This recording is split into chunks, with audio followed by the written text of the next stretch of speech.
विज्ञान कक्षा 8वीं में आज हम अध्याय 5 पौधे एवं जंतुओं का संरक्षण के बारे में अध्ययन करेंगे। सर्वप्रथम निम्नलिखित शब्दों को उचित बॉक्स में लिखो एवं चित्र पूर्ण करो। यानी इसके अंदर हमें बॉक्स के अंदर इनमें से छांट के अपने को लिखना है वन्य जंतु और पादप। यानी इनमें वन्य जंतु कौन कौन से हैं वो इसमें लिखना है और संकटापन्न जो हैं वो दूसरे कॉलम में लिखाएंगे। तो वन्य जंतु में जंतु, प्रवास, वृक्ष, झाड़ियाँ, सूक्ष्म जीव ये सभी इसमें आएंगे। और संकटापन्न में संकटापन्न जीव, अभयारण्य, राष्ट्रीय उद्यान और पुनः वनोरोपण ये इसमें अपने को कंप्लीट करना है। अगले सही विकल्प की तरफ आ जाते हैं। सही विकल्प के आगे राइट का निशान लगाना है। यदि वन विलुप्त हो जाए तो क्या होगा। तो हम सभी जानते हैं कि यदि वन जो हैं वो विलुप्त हो जाएंगे तो वायु में जो है कार्बन डाइऑक्साइड की मात्राएं बढ़ जाएगी। बहुत ज़्यादा वायुमंडल में कार्बन डाइऑक्साइड की मात्रा बढ़ जाएगी और इससे जो है बहुत सारी समस्याएं होनी शुरू हो जाएगी। एक अभयारण्य में काला हिरण, सुनहरी बिल्ली, घड़ियाल तथा गेंडा क्या दर्शाता है। यानी ये सब जीव जो ऐसे हैं जो कि धीरे धीरे समाप्त होने की तरफ अग्रसर हैं। तो ऐसे जीवों को हम संकटापन्न स्पीशीज कहते हैं। यानी चौथा राइट है। वनोन्मूलन का प्राकृतिक कारण क्या है। तो वनोन्मूलन का प्राकृतिक कारण है दावानल और भीषण सूखा। यानी ये दोनों ही सही है, इसलिए डी वाला ऑप्शन ए और बी। अगला कॉलम ए से बी को मिलाना है। तो इसमें जो है विशालकाय गिलहरी, विशालकाय गिलहरी जो होती है स्थानीय प्रजाति है। पक्षी अभयारण्य ये भरतपुर में है। वनों की कटाई यानी वनोन्मूलन और उपजाऊ भूमि का मरुस्थल में परिवर्तन ये मरुस्थलीकरण कहलाएगा। तो ए वाला राइट लगाना है। इसी प्रकार वन्य अभयारण्य के लिए निम्न में से कौन सी विशिष्टता मुख्य हैं। तो इसमें हमें यहाँ प्राणियों को पिंजरे में बंद करके रखा जाए वन्य अभयारण्य के लिए, तो ये सही नहीं है। यहाँ वन्य प्राणियों को पिंजरे में सुरक्षित रखा जाए, केवल पादप स्पीशीज के संरक्षण के लिए होता है। यहाँ जानवर को पकड़ना और उनका शिकार करना सख्त प्रतिबंधित हैं। तो डी वाला सही है। अगला खालिस्तान में दिए गए शब्दों की सहायता से रिक्त स्थानों की पूर्ति कीजिए। जैव विविधता के संरक्षण के उद्देश्य से रिक्त स्थान बनाए जाते हैं। ऊपर से ही अपने को चूज़ करना है। तो जैव मंडल आरक्षण क्षेत्र। दूसरा है रिक्त स्थान से काटे गए वृक्षों की कमी पूरा करने के उद्देश्य से नए वृक्षों का रोपण करना चाहिए। तो वनोन्मूलन यानी वन जो समाप्त हो रहे हैं उनको रोकने के लिए। संकटापन्न स्पिनीज का रिक्त स्थान में रिकॉर्ड रखा जाता है। तो रेड डाटा पुस्तक ये हमेशा ध्यान में रखना। साल, सागौन, आम और जामुन वनस्पति जात हैं। कागज़ बचाने का अर्थ है पेड़ों को बचाना, तो इसमें आएगा पेड़ों, ये हमेशा ध्यान रहे। अति लघु प्रश्न में आ जाते हैं। वन्य जीव अभयारण्य तथा राष्ट्रीय उद्यान क्यों बनाए जाते हैं।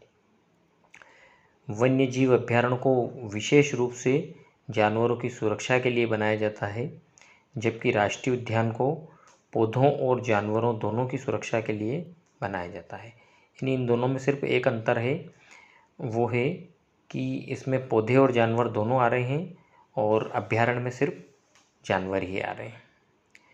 यदि वन्य प्राणियों के संरक्षण हेतु वन्य जीव अभयारण्य, राष्ट्रीय उद्यान एवं जैव मंडल आरक्षित क्षेत्र न बनाए जाए तो पारिस्थितिक तंत्र पर क्या प्रभाव पड़ेगा। तो यदि वन्य प्राणियों का संरक्षण न किया जाए तब पारिस्थितिक असंतुलनता उत्पन्न हो जाती है, जिससे पर्यावरण पर बुरा प्रभाव पड़ेगा। यानी ये जो है संतुलन तो हमें बनाए रखना पड़ेगा। अगला 5वां प्रश्न है। बड़े जंतुओं को अपेक्षा छोटे प्राणियों के विलुप्त होने की संभावना कहाँ अधिक होती है? तो बड़े जंतुओं की अपेक्षा छोटे प्राणियों के विलुप्त होने की संभावनाएं अधिक इसलिए हैं क्योंकि आवास के लिए विलुप्त होने की संभावनाएं अधिक होती है। मतलब इनका जो है आवास अगर विलुप्त होगा तो इनके विलुप्त होने की संभावनाएं भी ज़्यादा होगी। अगला है चिड़ियाघर और वन्य अभ्यारण्य में कोई दो अंतर। तो पहला है चिड़ियाघर में लिखेंगे प्राणी अपने कृत्रिम आवास में सुरक्षित रहते हैं, मतलब चिड़ियाघर में, और जंतु अपने आवास में सुरक्षित होते हैं वन्य में। यहाँ जंतुओं को भोजन उपलब्ध कराया जाता है चिड़ियाघर में, और यहाँ जंतु खुद शिकार करते हैं। यानी एक तो बंद पिंजरे का काम है और एक खुला वातावरण है, दोनों में ही अंतर को ध्यान में रखना। अगला है आप अपने क्षेत्र में हरियाली बनाए रखने के लिए किस प्रकार योगदान कर सकते हैं, आपके द्वारा किए जाने वाले कार्यों की सूची बनाइए। तो अपन योगदान ऐसे दे सकते हैं कि पेड़ पौधों की संख्या बढ़ाना ज़रूरी है। सार्वजनिक स्थानों पर पौधारोपण करना चाहिए। वनों की कटाई पर प्रतिबंध लगाना चाहिए। पौधारोपण हेतु जन अभियान चलाना चाहिए। ये सारे काम अपने को करने चाहिए जिससे अपने क्षेत्र में हरियाली बढ़ सकती है। क्या मानव जाति भी जीव जंतुओं के लिए खराब बन सकती है? स्पष्ट करना है। तो बढ़ती जनसंख्या के कारण अति पैमाने पर वनों का विनाश हो रहा है। जैसे जैसे जनसंख्या बढ़ रही है वनों का विनाश भी हो रहा है। मनुष्य स्वयं की ज़रूरतों की पूर्ति के लिए प्राणियों का शिकार करता है। वन्य काटने से जीव जंतुओं के आवास क्षतिग्रस्त हो रहे हैं। ये अपने को ध्यान में रखना है। जैसे जैसे जनसंख्या वृद्धि हो रही है वैसे वैसे वनों का भी विनाश होता जा रहा है। अगला है 9वां प्रश्न, कल्पना कीजिए कि अगर पृथ्वी से वन समाप्त हो जाए तो क्या प्रभाव पड़ेगा। पहला, मनुष्य पे क्या प्रभाव पड़ेगा। तो मनुष्य को जीवित रहने के लिए श्वास की आवश्यकता होती है।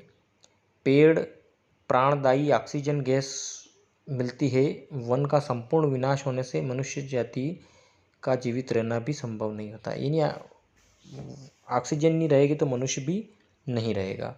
अगला है पर्यावरण पर वन का विनाश होने से प्राकृतिक असंतुलन हो जाएगा।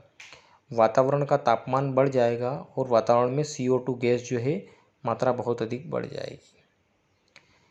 अगला 10वां प्रश्न, यदि ध्रुवी भालू को सतपुड़ा राष्ट्रीय उद्यान में रहने के लिए लगाया जाए तो क्या वो अपना अस्तित्व लंबे समय तक बनाए रख पाएगा।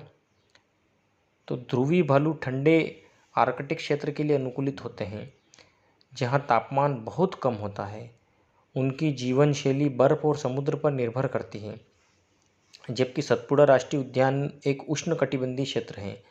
अतः ध्रुवी भालू के लिए ये बिल्कुल भी अनुकूलित नहीं होगी।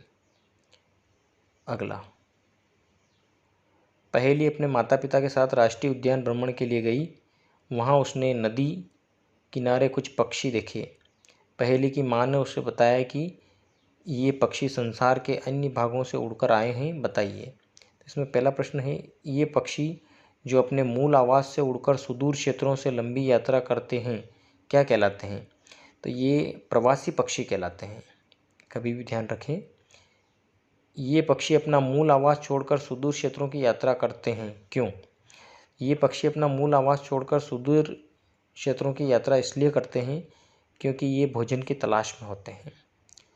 इन पक्षियों को उदाहरण दीजिए, मतलब इनके कौन कौन से ऐसे पक्षी हैं जो इस प्रकार का कार्य करते हैं। तो इसमें हंस, सामान्य चील और स्वेलो। अगला प्रश्न है 12वां, बाघ उन स्पीशीज में से एक हैं जो धीरे धीरे हमारे वनों से समाप्त हो रहा है, लेकिन वन्य जीव के लिए आरक्षित क्षेत्रों में बाघों की संख्या में वृद्धि हो रही है। इसका कारण क्या है? प्रदेश में बाघों की संख्या बढ़ाने के लिए उचित प्रबंधन हो रहा है। इसके अलावा प्रजनन संरक्षण का विशेष भी ध्यान दिया जा रहा है, इस कारण से वहाँ बढ़ रहे हैं। अगला, दीर्घ उत्तरी प्रश्न में किसी परिस्थिति तंत्र में हरे पेड़ पौधे, शाकाहारी मांसाहारी जीव जंतु, सूक्ष्म जीव पाए जाते हैं। इनके लिए कुछ प्रश्न हैं।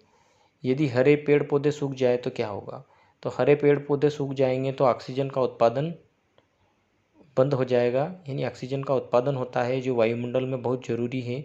हरे पेड़ पौधे पारिस्थितिक तंत्र में उत्पादन का कार्य करते हैं, जिन्हें शाकाहारी जंतु खाते हैं। यदि मांसाहारी जंतुओं की संख्या में वृद्धि हो जाए तो क्या होगा? इससे संभावित रूप से शाकाहारी आबादी में कमी आ जाएगी, क्योंकि मांसाहारियों की बढ़ती संख्या उन्हें खा जाती है। अगला प्रश्न है, यदि शाकाहारी जंतु समाप्त हो जाए तो क्या होगा? तो यदि शाकाहारी जंतु समाप्त हो जाए तो पारिस्थितिक तंत्र बिगड़ जाएगा। शाकाहारी छोटे छोटे जंतुओं को मांसाहारी तंतु खाते हैं। जानवर भूखे मर जाएंगे व विशिष्ट रूप से शिकारियों की आबादी में भी विस्फोट हो जाएगा। परितंत्र में सूक्ष्म जीवों का महत्व। परितंत्र में सूक्ष्म जीव महत्वपूर्ण भूमिका अदा करते हैं। सूक्ष्म जीव पेड़ पौधे व जंतुओं के सड़े गले मांस अवशेषों का अपघटन करके मृदा में परिवर्तित करते हैं। अगला प्रश्न है 14वां, वन्य अभयारण्य, राष्ट्रीय उद्यान व जैव आरक्षण क्षेत्र की विशेषताएं। वन्य जीव अभयारण्य जंगली जानवरों की रक्षा करता है, जबकि जीव मंडल एक क्षेत्र के भीतर वनस्पति और जीवों की विविधता का संरक्षण करता है। ये हम आप पहले पढ़ चुके हैं। राष्ट्रीय उद्यान संपूर्ण पारिस्थितिक तंत्र को संरक्षित करता है। इसके कुछ उदाहरण दे रखे हैं, तो अपने अपने ज़िलों के अनुसार अपने को लिखना है। अपने ज़िले में कानाकिसली वन्य जीव पंचमढ़ी में स्थित है। ये प्रदेश में सतपुड़ा राष्ट्रीय उद्यान, गांधी सागर, अमरकंटक। देश में काजीरंगा राष्ट्रीय उद्यान, सुंदरवन, नीलगिरी में। इस प्रकार से ये कुछ उदाहरण दिए हुए हैं। अगला, एक विद्यालय में प्रतिवर्ष 4 टन कागज खपत होती है। तो इसके लिए कुछ प्रश्न पूछे गए हैं। पहले प्रश्न का उत्तर है 1 टन कागज के लिए 17 वृक्षों को काटा जाता है। विद्यालय में खपत प्रतिवर्ष 4 टन कागज हैं, अतः 1 टन कागज बराबर 17 वृक्ष। तो 4 टन कागज के लिए 17 में 4 का गुणा करेंगे तो 17 चौक 68 वृक्ष जो है विद्यालय प्रतिवर्ष बचाना चाहिए, तब जाके उसका सालाना खर्च समाप्त होता है। इसी प्रकार विद्यालय में यदि 50% कागजों को पुनर्चक्रण कर उपयोग में लाया जाता है तो इस स्थिति में कितने पौधे प्रतिवर्ष लगाने पड़ेंगे? तो चूँकि एक वर्ष में 16 पौधों का रहता है, तो इसलिए 16 पौधे, या ये हम कह सकते हैं कि 50% कागजों को पुनर्चक्रण करके उपयोग में लाया जा सकता है। तो एक पेड़ लगभग 16 हिम कागज पैदा कर सकता है। इसलिए 1 टन कागज बनाने के लिए 25 पेड़ों की ज़रूरत होगी। यानी 1 टन अगर अपने को कागज बनाना है तो 25 पेड़ की ज़रूरत होगी। विद्यालय कागज की बचत के लिए कौन कौन से विकल्प कर सकता है? मतलब हम हमारे विद्यालय में कागज की बचत कैसे कर सकते हैं? विद्यालय में कागज की बचत के लिए निम्न उपाय हैं। कार्यालय में बेकार व छोटे पेज का उपयोग करना, यानी छोटे से पेज की आवश्यकता होती है, अपन बड़े बड़े पेज को वेस्टेज नीचे जाता है, उसको अपन कम करें। छात्र नोटबुक की जगह पन्ने का इस्तेमाल करें। बर्बाद हुए कागज की रिसाइकलिंग करना। नवीनीकरण कागज के उत्पादों को खरीदना। इसके बाद प्रोजेक्ट नंबर 1, अपने क्षेत्र के विशेष क्षेत्रीय पौधों की जंतुओं की सूची। तो ये सूची कुछ हमने बना रखी है, इसको आप देख लें। इसके बाद मध्य प्रदेश में राष्ट्रीय उद्यान व जंतु अभयारण्य जैव आरक्षित क्षेत्र के संबंध में एक रिपोर्ट है। तो ये नीचे रिपोर्ट दी हुई है, इसको आप नोट कर सकते हैं। इसी प्रकार प्रोजेक्ट नंबर 2, वृक्षों की अत्यधिक कटाई के लिए कौन कौन से कारण उत्तरदायी है, सूची बनाई है। तो इसके बारे में भी डिटेल शाकाहारी, खुदाई दोनों की डिटेल दे रखी है। वनों की कटाई से पर्यावरण पर क्या क्या प्रभाव पड़ता है, तो इस प्रश्न का उत्तर भी यहाँ दे रखा है। जलवायु परिवर्तन हो जाती है, जैव विविधता में हानि होती है, मिट्टी का क्षरण होता है और जल चक्र में भी बदलाव होता है। लास्ट है, शिक्षक बच्चों को वन्य प्राणी से संबंधित कोई वीडियो दिखाकर भी संकटापन्न प्राणी व पादपों के बारे में जानकारी दे। इसके बारे में भी इसमें कुछ डिटेल दिया गया है। तो इस प्रकार बच्चों आज हम पाठ 5 को कंप्लीट करते हैं। बहुत बहुत धन्यवाद।